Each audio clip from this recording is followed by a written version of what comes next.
Barreta, eu sou terapeuta ocupacional e mestre em ciências pela Universidade de São Paulo. Eu fui convidada pelo grupo do Repensando a Loucura para a gente falar um pouco sobre a questão das experiências espirituais. Eu sou membro do PROCER, que é o Programa de Saúde, Espiritualidade e Religiosidade, e esse ano o PROCER também vai receber o evento Repensando a Loucura no dia 8 de maio, às 10 horas, na nossa reunião geral. Falando um pouco a respeito das experiências espirituais, todas as coisas todos os outros fenômenos que envolvem, o PROCER, ele tem uma grande experiência em estudar a questão da saúde e da espiritualidade, principalmente a parte que envolve o impacto que a espiritualidade e a religiosidade provocam na saúde física e na saúde mental dos pacientes, e atualmente também tem se envolvido mais com pesquisas sobre as experiências espirituais, os fenômenos anômalos.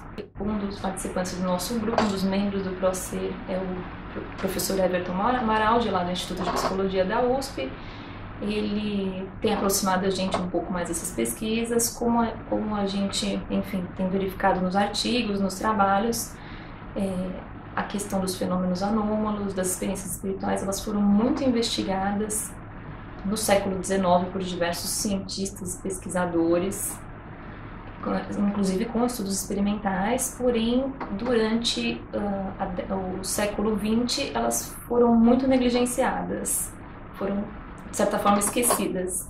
Atualmente, de uns 10 anos para cá, tem havido um interesse crescente a respeito de pesquisas acadêmicas sobre esses assuntos, e tem tido também, a mídia também tem mostrado bastante, as pessoas têm se interessado mais, programas de TV, tem muitos filmes sobre o assunto, e por conta disso foram retomados os estudos, as pesquisas nessa área também, com diversos enfoques, pesquisas experimentais ou pesquisas avaliando o impacto psicossocial que essas experiências provocam nas pessoas que as vivenciam.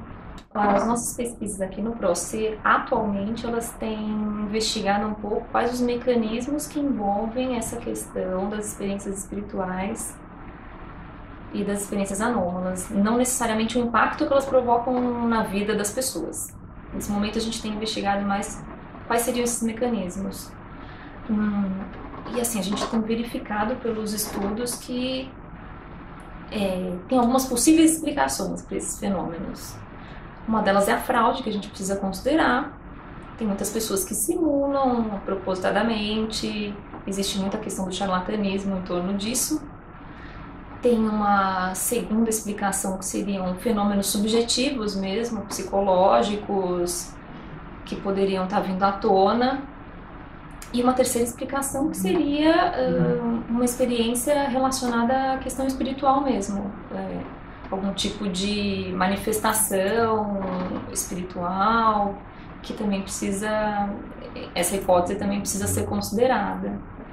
Então a gente tem atualmente tentado desenvolver projetos para investigar quais seriam as explicações possíveis para essas experiências espirituais. Então, sabendo que esse tipo de experiência é muito vivenciado por várias pessoas que participam do Repensando a Loucura, eu acho importante que a gente continue investigando.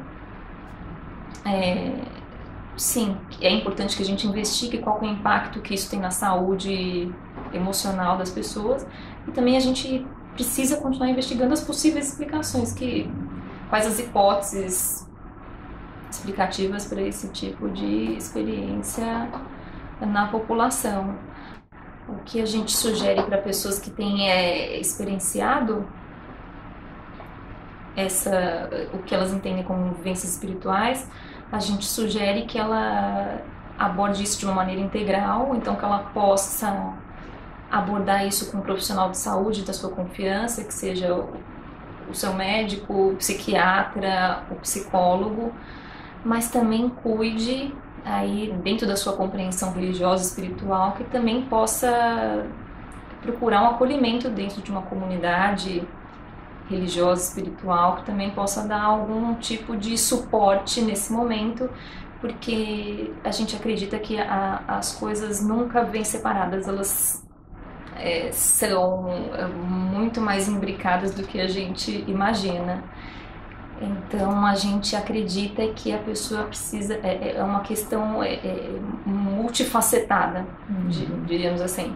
Então a pessoa precisa encontrar diversas fontes de suporte, de apoio, para cuidar e para ressignificar essas experiências e poder ter uma saúde mais completa, integral.